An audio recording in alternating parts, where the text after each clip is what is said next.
体 OK です。 Hi guys, welcome back to another video. Today we're going to be doing a full in-depth walk around of this Celica GT4. It's got a few parts on here that I didn't actually notice when I bought it, so I'd be interested to see what you guys think. Let me know in the comments if you can identify any of the parts I talk about. But yeah, let's have a look around it. So yeah, here's the Celica. It's as I brought it home. It has not been touched. I haven't worked on it. I haven't done anything. The only thing I have done is check the oil, and I can see that it's absolutely empty, which would make sense because it was drained by the previous owner some time ago. Now, I thought we could just have a nice walk around of the car. I can give you an idea of the condition of it, some of the parts that are on there. Some of the parts I didn't actually realise were on there when I bought the car. So at the front, obviously we're greeted with this Celica GT4 bonnet. Seems to be in pretty good condition. No scratches, no lack of peel. The only thing of concern was a little bubble there. But on a car that's 25 years old, I'm not going to go complaining about that. On the front, the bumper's in pretty good condition. The only thing is obviously that little white patch there where the paint is chipped off. And looking on the clubs, I've actually seen a couple that have got chips right there on that edge, or on this edge here. So I think that might be a common thing on these cars. I was looking under here earlier. I did notice an oil cooler, and we got the nice big spotlights. Looking down here. Now, I didn't actually even notice it had these. I'd already pretty much bought it before I got there. And these spats here, I don't think they're factory. Now, someone told me it looks like a veil side kit. I don't know if there's any way of confirming if it is or isn't.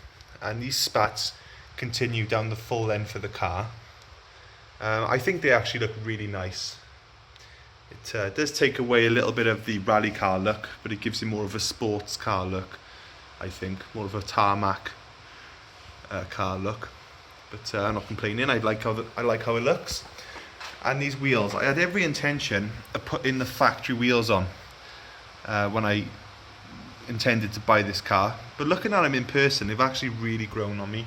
And the fitment is really nice on them. So yeah, I'm not sure about them wheels. They might end up staying, not doing any harm. Maybe a refurb, or maybe something a bit more Japanese looking.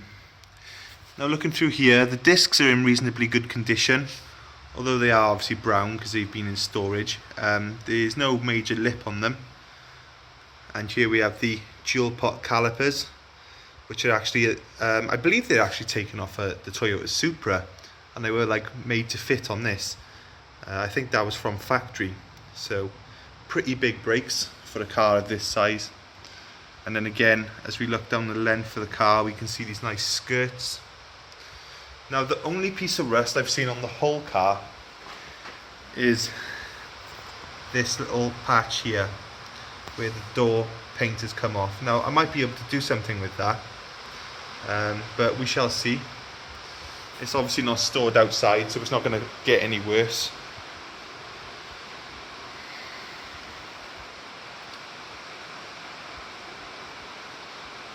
The roof is in pretty good condition. There's no dents, nothing at all of that nature. And here, let me just open the door a sec to get a bit of extra light. So the roof's in pretty good condition. There's no dents, no scratches, nothing of that nature. It's actually really clean for the age. I mean, it is a 25-year-old car at the end of the day. And, you know, it's not in much worse condition than the Evo is.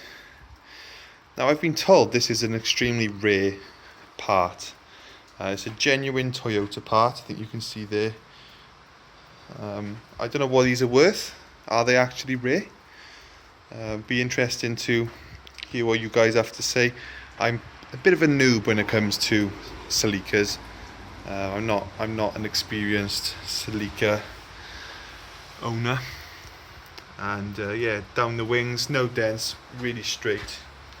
And again, we got big fat brakes and good tyres and nice wheels.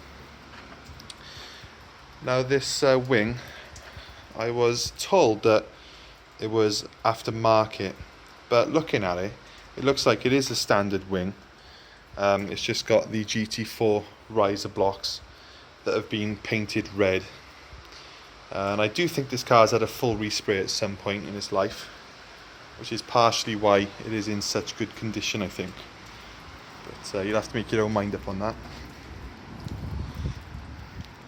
Now I'm standing outside in the rain so we can get a nice view of the back. But we've got a bit of a crusty looking exhaust tip. I'm sure it'll polish up fine. And this is actually a Japanese import, I've confirmed that. So it doesn't make sense why the Japanese taillights are not on it. So if you guys have got any input on that as well, that would be interesting to hear. And coming down the car again, we just have another straight panel. So really, it is mint actually. I've had a couple of people say actually it's mint. Obviously, the only imperfections really are this little patch here, and now I think about it, on the lip on the front is a little scratch, but it's all stuff that could sort of be discreetly dealt with. So that's the outside of the car. Pretty happy with the condition. In fact, I'm over the moon with it. So let's pop the bonnet. So here we are in the engine bay, and there are a few upgraded parts which may or may not be partially why it's gone wrong a couple of times for the previous owner. It's no coincidence that the engine failed twice. I think some of these modifications maybe best be reverted back to standard. It does have a decat on it. Now a decat on a turbocharged car, especially an older one like this, is not very intelligent. They can create less resistance in the exhaust system, which has the effect of increasing the PSI. So the car will technically overboost with a decat. Now looking at the engine bay as well, we have a vent to atmosphere blow-off valve, a pod filter, and these are things which on my Evo I have found out that can cause more problems than they're really worth. I don't know if that's the case on this engine or this particular ECU, but definitely on my dual clutch Evo 10, the vent to atmosphere dump valve is not a good idea. I don't think it's the highest quality parts anyway. Not personally things I would put on a car, but you know, each to their own really. Here we have an aluminium uprated radiator and high flow one. Now I do have a receipt for that, and that's a Jap speed item. Now I might have heard of that name, so I'll have to do a bit of research on whether that's a good brand. I actually do not know. And the brand of the intake is, well, it's just a generic one, and the hoses just say silicone hose on there. These hoses are Performance Parts G+. I don't know if they're any good. Like I said, I don't know anything really about the Toyota scene at the moment, so I'm welcoming any input. Now then, this was the diagnosed problem. This was noticed after the engine went, and it's a boost controller by the looks of it, and as you can see, one of the lines is missing. Where is that line? How can I screw it back in? I don't know. I can't see it. It's not here. So I don't know where that goes, where it's supposed to go. Haven't got a clue. So I'm going to have a little bit of detective work to do by the looks of it. Another thing I've noticed, there's no hose on the end of that. I think that's just an expansion tank, but where should that hose go? I have no idea. And is there anything missing off this? Because I know it's an alternator cooler, but isn't there supposed to be a rubber hose on there of some sort, or is that just how it is? Again, I don't really know. So yeah, that's pretty much the engine bay covered. It's a bit grimy like, but a degrease I think that'll come up really nice. There's no rust, there's no major corrosion or anything. It's pretty solid like. As you can tell, this type of car it's been stored in a garage for most of its life. It's 25 years old and you know it's not in bad condition at all. So let's have a look at the interior. Now then, before we do actually look at the interior, there's something else I wanted to show you.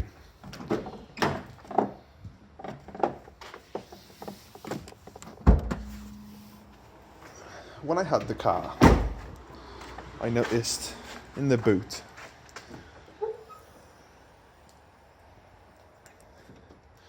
were these two brand new Tane springs. Just two of them. So I asked the previous owner what that's all about really, and he said that the front springs needed replacing at some point, so we replaced them, but the rears were fine, so we didn't replace them. And here's the rear wheel. If we look up there, I mean it's quite clear to see that they're not Tane springs, they're just black ones. And if we have a look at the front, you may be able to see them. Here they are, Tane springs. So that's a video that is obviously going to be coming soon. A car's not going to handle right with a mismatched set of springs on it. Tane are usually stiffer than standard, assuming they are standard on the rear. And having a softer spring on the rear to the front will affect the handling balance, which will make it understeer more basically. So rear springs, they're going to be getting fitted soon.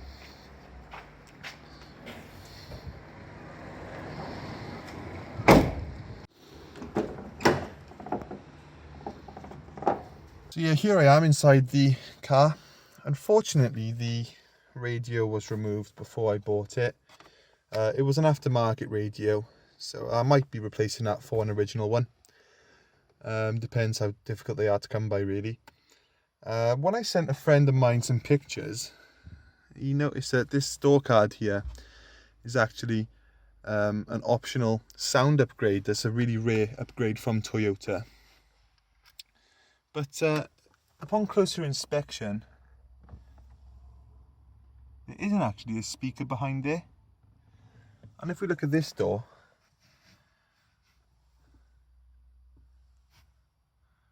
the speaker's not on that one. So basically, I think that door card's been fitted or replaced in the past, and unfortunately it's not the right one. So we're gonna have to put that right. I think that'll just bug me, that will, not having the matching door cards. The steering wheel, it had the cover on it when I bought it, but I've taken it off and it's in really good condition. So those covers must do something.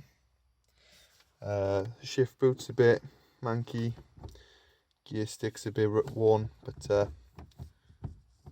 everything seems as it should do. Looking in the engine bay, 97,000 kilometers. That's not a lot. I don't know what that is in miles, but I think my Evo's got 53,000 miles on it, which is supposed to be very low. And it's probably about 60,000 miles this Celica's got on it in 24 years. But I'll put the actual calculation on screen for you now. But definitely very low mileage for the age. Something I was surprised to see as well was this here. Automatic climate control in 1994. Pretty good. No real scummy stuff or dirt or anything. It's pretty well looked after. It's obviously been cared for and just really stored. You know, it's just storage dirt really from when it's been sat in a garage for a few years. Now then, one thing I did want to show you is some of the little quirks, it being a Japanese import. Now then, this turbo timer, it actually speaks to you in Japanese. So, put the ignition on.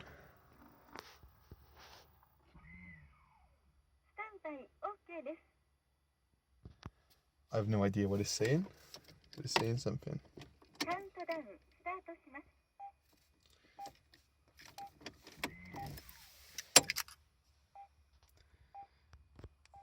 Now then, while the turbo time is ticking down, there's something I've noticed here. The fuel gauge is showing just over 1/4 of a tank. Now, I don't know how long fuel lasts, but considering the last tax disc on this car was 2014, it's probably a good idea that I drain it. But what do you guys think? I don't actually know how old fuel can get, and it'll still work. Or will it block the injectors? Do I need to drain everything? Let me know, because I don't really know about that. In the rear, pretty good condition. There's no real damage or anything like that. You know, it's definitely been cared for. It's just a bit old, really. And just one last thing. This is so you can tell a proper Japanese import. We have a flare, which is actually a legal requirement in Japan. And although my Evo was a British car, it was actually made in Japan and then shipped over in 2007. So I'm registered in 2008. So that's actually got a space for a flare, but no flare actually was sold with the car, because it's I think it might be illegal over here to have a flare. But a lot of imports, they actually forget to take them out when they're shipped over. So that's just something cool as well. So yeah, hopefully you've enjoyed this little walk around. Looked around the whole car. Really good condition.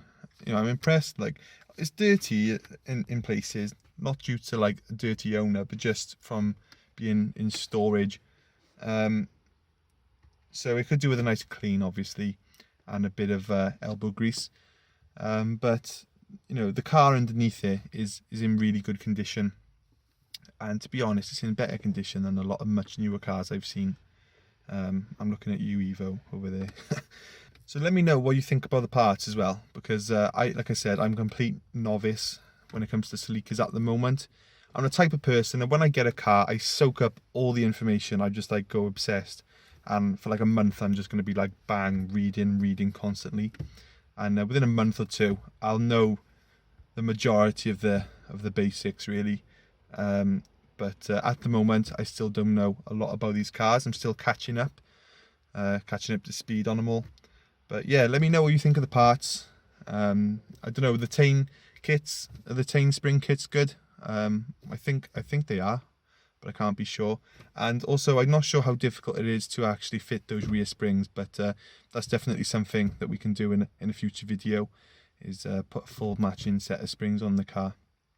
So hopefully you have enjoyed this video. Hopefully you are as excited as I am to start getting stuck into it.